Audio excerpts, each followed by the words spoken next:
দাজ্জাল আসার আগে দুনিয়ার সামগ্রিক পরিবর্তন ও ঈমানের দুর্বলতা। দাজ্জাল হঠাৎ করে আসবে না। তার আগমনের আগে দুনিয়া ধীরে ধীরে এমন এক রূপ নেবে যেখানে সত্যকে মিথ্যা আর মিথ্যাকে সত্য মনে করা হবে। কোরআন ও রাসূলুল্লাহ সাল্লাল্লাহু আলাইহি ওয়াসাল্লামের সহিহ হাদিসগুলো একসাথে পড়লে স্পষ্ট বোঝা যায়, দাজ্জাল মূলত কোনো বিচ্ছিন্ন ঘটনা নয়, বরং দীর্ঘ এক অবক্ষয়ের চূড়ান্ত পরিণতি। এই অবক্ষয় শুরু হবে মানুষের অন্তর থেকে। আল্লাহ তাআলা কোরআনে বলেন, তাদের অন্তরে রোগ আছে, অতঃপর আল্লাহ তাদের রোগ আরও বাড়িয়ে দিয়েছেন। এই রোগ হল ঈমানের দুর্বলতা, সত্য গ্রহণে অনীহা এবং দুনিয়ার মোহ। দাজ্জাল আসার আগের সময়কে হাদিসে ফিতনার যুগ বলা হয়েছে। রাসূলুল্লাহ সাল্লাল্লাহু আলাইহি ওয়াসাল্লাম বলেন, এমন সময় আসবে যখন মানুষ সকালে মুমিন থাকবে কিন্তু সন্ধ্যায় কাফের হয়ে যাবে, আর সন্ধ্যায় মুমিন থাকবে সকালে কাফের হয়ে যাবে।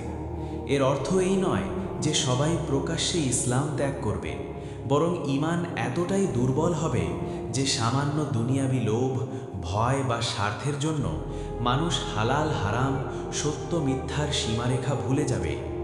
আজ যাকে গুনাহ মনে করা হয়, কাল সেটাই স্বাভাবিক হয়ে যাবে। দাজ্জাল আসার আগের দুনিয়ায় সবচেয়ে বড় পরিবর্তন হবে জ্ঞান ও অজ্ঞতার জায়গা বদল যাওয়া। কোরআনে আল্লাহ বলেন, তোমরা কি জানো না? কিন্তু সেই জানাটা আর থাকবে না।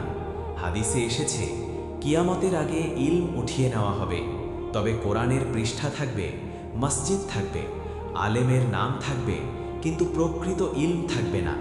মানুষ অযোগ্য লোকদের নেতা বানাবে, তারা ফতোয়া দেবে, নিজেরাও গুমরাহ হবে, অন্যদেরও গুমরাহ করবে। এই অবস্থায় দাজ্জালের জন্য সবচেয়ে উপযোগী পরিবেশ তৈরি করবে, কারণ অজ্ঞ মানুষ সহজেই প্রতারণার শিকার হয়। দাজ্জাল আসার আগের দুনিয়ায় ইবাদতের গুরুত্ব কমে যাবে, নামাজ থাকবে কিন্তু প্রাণ থাকবে না। কোরআনে বলা হয়েছে, তারা নামাজ আদায় করে গাফলতের সাথে। মানুষ নামাজকে বোঝা মনে করবে, দুনিয়ার কাজকে অগ্রাধিকার দেবে। মসজিদে মানুষ থাকবে কিন্তু অন্তরে আল্লাহর ভয় থাকবে না। রোজা রাখা হবে অভ্যাস হিসেবে, আল্লাহর সন্তুষ্টির জন্য নয়। এই আত্মিক শূন্যতাই মানুষকে দাজ্জালের অলৌকিক দেখানো মিথ্যা ক্ষমতার দিকে আকৃষ্ট করবে। আরেকটি বড় পরিবর্তন হবে সত্যের সংজ্ঞা বদলে যাওয়া। রাসূলুল্লাহ সাল্লাল্লাহু আলাইহি ওয়াসাল্লাম বলেছেন, এমন সময় আসবে যখন মিথ্যাবাদীকে সত্যবাদী মনে করা হবে আর সত্যবাদীকে মিথ্যাবাদী বলা হবে। বিশ্বাসঘাতককে আমানতদার ধরা হবে আর আমানতদারকে বিশ্বাসঘাতক। আজকের দুনিয়ায় আমরা এর স্পষ্ট নমুনা দেখি। যারা আল্লাহর বিধান নিয়ে কথা বলে তাদের বলা হয় পিছিয়ে পড়া, আর যারা গুনাহকে সুন্দরভাবে উপস্থাপন করে তাদের বলা হয় আধুনিক ও প্রগতিশীল। এই মানসিকতাই দাজ্জালের সবচেয়ে বড় হাতিয়ার। দাজ্জাল আসার আগের দুনিয়ায় নারী পুরুষের সম্পর্কেও বড় পরিবর্তন আসবে। হাদিসে এসেছে, ফিতনার যুগে নারী হবে দাজ্জালের সবচেয়ে বড় অনুসারী। এর কারণ নারী দুর্বল নয়, বরং সমাজ এমন হবে যেখানে নারীদেরকে ঈমান থেকে দূরে সরিয়ে ভোগ ও প্রদর্শনের বস্তু বানানো হবে। শালীনতা হারাবে মূল্য, লজ্জাকে বলা হবে দুর্বলতা। কোরআনে আল্লাহ বলেন, তোমরা কি অশ্লীলতাকে ভালোবাসো? কিন্তু সেই অশ্লীলতাকেই স্বাভাবিক বানানো হবে। অর্থ ও সম্পদের ক্ষেত্রেও ভয়ঙ্কর পরিবর্তন আসবে। হালাল হারামের ধারণা প্রায় উঠে যাবে। রাসূলুল্লাহ সাল্লাল্লাহু আলাইহি ওয়াসাল্লাম বলেন, এমন সময় আসবে যখন মানুষ পরোয়া করবে না সে হালাল উপায়ে সম্পদ অর্জন করছে নাকি হারাম উপায়ে। দাজ্জাল আসার আগে এই মানসিকতা সর্বত্র ছড়িয়ে পড়বে, কারণ দাজ্জাল নিজেকে প্রভু প্রমাণ করতে সম্পদ, খাদ্য ও নিরাপত্তার লোভ দেখাবে। যার ঈমান দুর্বল সে সহজেই সেই ফাঁদে পড়বে। দাজ্জাল আসার আগের দুনিয়ায় অত্যাচার বাড়বে, শক্তিশালী দুর্বলকে দমন করবে, ন্যায়ের কথা বলা বিপজ্জনক হয়ে উঠবে। কোরআনে বলা হয়েছে, ফাসাদ স্থলে ও জলে ছড়িয়ে পড়েছে মানুষের হাতের কারণে। এই ফাসাদ শুধু যুদ্ধ বা হত্যা নয়, বরং নৈতিক, সামাজিক ও আত্মিক বিপর্যয়। মানুষ আল্লাহর আইনকে বাদ দিয়ে নিজের খেয়াল খুশির আইন বানাবে। এর ফলেই দুনিয়া এমন এক অন্ধকারে ঢুকে যাবে যেখানে আলো বলে কিছু থাকবে না। দাজ্জাল আসার আগের দুনিয়া কোনো একদিনে নষ্ট হবে না, এটি ধাপে ধাপে ঘটবে। ঈমান দুর্বল হবে, ইলম উঠে যাবে, গুনাহ স্বাভাবিক হবে, সত্য ঢেকে যাবে, আর মানুষ দুনিয়াকে সব কিছু মনে করতে শুরু করবে। এই অবস্থাই হবে দাজ্জালের আগমনের প্রথম দরজা। সামাজিক ভাঙন, ভয়ঙ্কর ফিতনা, যুদ্ধ ও দুনিয়ার নিয়ন্ত্রণ হারানো অবস্থা। দাজ্জাল আসার আগের দুনিয়ায় যে পরিবর্তনগুলো ঘটবে তার সবচেয়ে ভয়ঙ্কর রূপ দেখা যাবে সমাজের ভেতরে। মানুষের পারস্পরিক সম্পর্ক ভেঙে পড়বে, আত্মীয়তার বন্ধন ছিঁড়ে যাবে, সন্তান বাবা মায়ের অবাধ্য হবে, ভাই ভাইয়ের উপর ভরসা করতে পারবে না। কোরআনে আল্লাহ তাআলা বলেন, মানুষ সেদিন নিজের ভাই থেকে, নিজের মা বাবা থেকে, নিজের সন্তান থেকেও পালাবে। যদিও আয়াতটি কিয়ামতের দিনের জন্য, কিন্তু তার ছায়া দাজ্জালের আগের দুনিয়াতেই নেমে আসবে। মানুষের হৃদয় হবে কঠোর, সহানুভূতি দুর্বল, আর নিজের স্বার্থই হবে একমাত্র সত্য। এই সময় ভয় ও অস্থিরতা মানুষের নিত্য সঙ্গী হবে। রাসূলুল্লাহ সাল্লাল্লাহু আলাইহি ওয়াসাল্লাম বলেছেন, দাজ্জালের আগমনের আগে এমন বছর আসবে যেখানে আকাশ তার বৃষ্টি আটকে রাখবে আর জমিন তার ফসল দিতে কৃপণতা করবে। প্রথম বছরে আকাশ 1/3 বৃষ্টি আটকে রাখবে, জমিন 1/3 ফসল দেবে না। দ্বিতীয় বছরে আরও বেশি, আর তৃতীয় বছরে আকাশ একেবারেই বৃষ্টি দেবে না, জমিনও কিছু ফলাবে না। তখন মানুষ ও পশু দুর্ভিক্ষে পড়বে। এই দুর্ভিক্ষ শুধু খাদ্যের নয়, বরং নিরাপত্তা ও শান্তির দুর্ভিক্ষও হবে। এই অবস্থায় মানুষ দিগ্ভ্রান্ত হয়ে পড়বে। যখন ক্ষুধা, ভয় ও অনিশ্চয়তা চরমে পৌঁছাবে, তখন মানুষ যে কোনো শক্তির আশ্রয় নিতে চাইবে। কোরআনে আল্লাহ বলেন, মানুষ বিপদে পড়লে আল্লাহকে ডাকে, কিন্তু বিপদ কেটে গেলে আবার ভুলে যায়। দাজ্জালের আগের দুনিয়ায় এই স্বভাব সর্বোচ্চ পর্যায়ে পৌঁছাবে। মানুষ আল্লাহর দিকে পুরোপুরি ফিরে না গিয়ে এমন কাউকে খুঁজবে যে চোখের সামনে সমাধান দেবে। এখানেই দাজ্জালের জন্য রাস্তা পরিষ্কার হয়ে যাবে। যুদ্ধ ও রক্তপাত দাজ্জাল আসার আগের দুনিয়ায় সাধারণ ঘটনায় পরিণত হবে। রাসূলুল্লাহ সাল্লাল্লাহু আলাইহি ওয়াসাল্লাম বলেন, কিয়ামতের আগে হারজ বেড়ে যাবে। সাহাবারা জিজ্ঞেস করলেন, হারজ কি? তিনি বললেন, হত্যা। মানুষ জানবে না কেন হত্যা করছে, আর নিহত জানবে না কেন তাকে হত্যা করা হলো। এই অকারণ সহিংসতা সমাজকে ভিতর থেকে ধ্বংস করে দেবে। ন্যায় বিচার থাকবে না, শক্তিই হবে শেষ কথা। দাজ্জাল আসার আগের যুগে শাসন ব্যবস্থা হবে দুর্নীতিগ্রস্ত, নেতৃত্ব চলে যাবে অযোগ্য ও জালিমদের হাতে। হাদিসে এসেছে, যখন আমানত নষ্ট করা হবে তখন কিয়ামতের অপেক্ষা করো। সাহাবারা জিজ্ঞেস করলেন, আমানত কিভাবে নষ্ট হবে? রাসূলুল্লাহ সাল্লাল্লাহু আলাইহি ওয়াসাল্লাম বললেন, যখন অযোগ্য ব্যক্তির হাতে দায়িত্ব দেওয়া হবে। এই সময়ে শাসকেরা সত্যকে দমন করবে আর মিথ্যাকে প্রতিষ্ঠা করবে। আল্লাহর আইনকে বলা হবে অচল, আর মানুষের বানানো আইনকে বলা হবে মুক্তি। এই যুগে সত্য কথা বলা হবে বিপজ্জনক।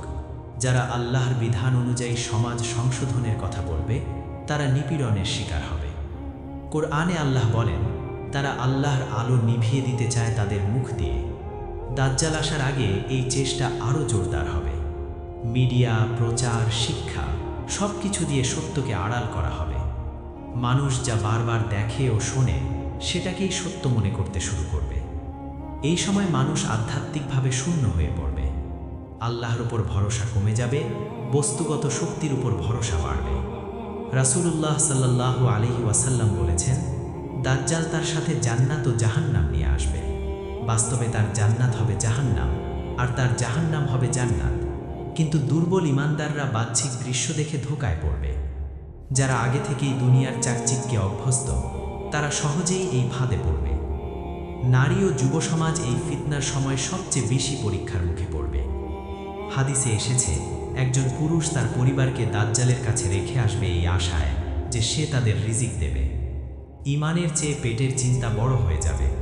এই মানসিকতা সমাজকে ভিতর থেকে খালি করে দেবে। দাজ্জাল আসার আগের দুনিয়া হবে এক ভাঙ্গা দুনিয়া। বাহ্যিকভাবে প্রযুক্তি, শক্তি ও জৌলুস থাকবে, কিন্তু ভেতরে থাকবে ভয়, ক্ষুধা, অবিচার আর শূন্যতা। মানুষ তখন এমন এক ত্রাতার অপেক্ষায় থাকবে যে তাদের সব সমস্যার সমাধান করবে।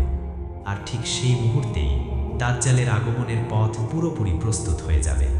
দাজ্জালের আবির্ভাব, মানুষের বিভ্রান্তি ও ঈমানদারদের শেষ পরীক্ষা। যখন দুনিয়া ক্লান্ত হয়ে পড়বে, যখন মানুষ আর কোনো দিকে তাকিয়ে শান্তি খুঁজে পাবে না, যখন ক্ষুধা, ভয়, যুদ্ধ আর মিথ্যার ভারে মানুষের অন্তর ভেঙে যাবে, ঠিক তখনই দাজ্জালের আবির্ভাব ঘটবে। সে এমন এক সময়ে আসবে যখন মানুষ আর প্রশ্ন করবে না সত্য কোথায়, বরং বলবে যে আমাদের সমস্যা মেটাতে পারে সেই সত্য। এই মানসিক প্রস্তুতি দাজ্জালের সবচেয়ে বড় সাফল্য।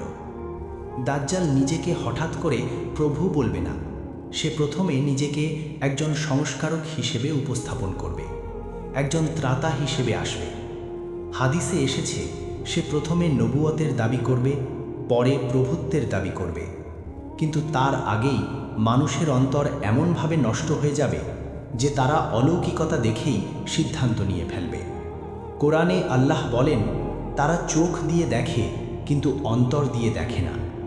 দাজ্জালের ফিতনা মূলত চোখের ফিতনা, বাহ্যিক দৃশ্যের ধোঁকা। দাজ্জালের সাথে থাকবে এমন ক্ষমতা যা মানুষ আগে কখনো দেখেনি। সে বৃষ্টি নামাতে বলবে, আকাশ বৃষ্টি নামাবে, জমিনকে ফসল ফলাতে বলবে, জমিন ফলাবে। হাদিসে এসেছে, সে একটি জনপদে যাবে, মানুষ তার কথা মানবে, তখন সে আকাশকে নির্দেশ দেবে, আকাশ বৃষ্টি দেবে, আর তাদের পশু মোটা ও দুধে ভরে যাবে। অন্য জনপদে যাবে, তারা তাকে অস্বীকার করবে, তখন সেখানে দুর্ভিক্ষ নেমে আসবে। এই বৈষম্য মানুষকে ভয়ঙ্কর দ্বিধায় ফেলবে। যারা আগেই ঈমানে দুর্বল, তারা বলবে, যার হাতে রিজিক সেই আমাদের রব। দাজ্জালের জান্নাত ও জাহান্নাম থাকবে, কিন্তু রাসূলুল্লাহ সাল্লাল্লাহু আলাইহি ওয়াসাল্লাম স্পষ্ট করে দিয়েছেন, তার জান্নাত প্রকৃতপক্ষে জাহান্নাম, আর তার জাহান্নাম প্রকৃতপক্ষে জান্নাত। তবু মানুষ বাহ্যিক সৌন্দর্য দেখে বিভ্রান্ত হবে, কারণ দাজ্জাল আসার আগেই দুনিয়া মানুষকে শিখিয়ে দিয়েছে সত্য মানে যা আরাম দেয়, যা চোখে ভালো লাগে। আত্মত্যাগ, ধৈর্য, কষ্ট, এসব শব্দ দাজ্জালের আগের দুনিয়াতেই অচল হয়ে গেছে। এই সময় ঈমানদার হওয়া হবে সবচেয়ে কঠিন।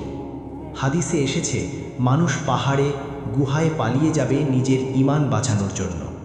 মা তার সন্তানকে বলবে, দাজ্জালের কাছে যাও, সে আমাদের খাবার দেবে। বাবা ছেলেকে পাঠাবে, পরিবারই পরিবারকে ঈমান বিক্রি করতে বলবে। এই দৃশ্য কল্পনা নয়, বরং হাদিসের সতর্কবার্তা। তখন ঈমান হবে সবচেয়ে মূল্যবান সম্পদ আর সবচেয়ে দুর্বল। কোরআনে আল্লাহ বলেন, তোমরা কি মনে করো শুধু এই কথা বললেই ছেড়ে দেওয়া হবে যে আমরা ঈমান এনেছি আর পরীক্ষা নেওয়া হবে না? দাজ্জালের ফিতনা হবে সেই পরীক্ষার চূড়ান্ত রূপ। এখানে শুধু মুখের ঈমান চলবে না, প্রয়োজন হবে গভীর বিশ্বাস, আল্লাহর ওপর সম্পূর্ণ ভরসা। যারা আল্লাহকে শুধু সুখে ডাকে, দুঃখে নয়, তারা এই পরীক্ষায় টিকবে না। এই সময়ে যারা কুরআনের সাথে সম্পর্ক গড়ে তুলেছে, যারা সূরা কাহাফ পড়তে অভ্যস্ত, যারা দুনিয়াকে চূড়ান্ত গন্তব্য মনে করেনি, তাদের জন্যই থাকবে রক্ষা। রাসূলুল্লাহ সাল্লাল্লাহু আলাইহি ওয়াসাল্লাম সূরা কাহাফের প্রথম ও শেষ আয়াত পড়ার নির্দেশ দিয়েছেন দাজ্জালের ফিতনা থেকে বাঁচার জন্য। কারণ সূরা কাহাফ শেখায়, দুনিয়া ধোঁকা, ক্ষমতা ধোঁকা, জ্ঞান ধোঁকা, আসল সত্য একমাত্র আল্লাহ। দাজ্জাল আসার আগের দুনিয়া আমাদের জন্য শুধু ভবিষ্যতের গল্প নয়, বরং সতর্কবার্তা। প্রতিটি যুগে দাজ্জালের ছোট ছোট ফিতনা আসে। আজ যদি ঈমান শক্ত না হয়, আজ যদি সত্য মিথ্যার পার্থক্য স্পষ্ট না থাকে, তাহলে সেই দিনের পরীক্ষায় দাঁড়ানোর শক্তি থাকবে না। দাজ্জাল আসবে একদিন, কিন্তু তার প্রস্তুতি চলছে প্রতিদিন।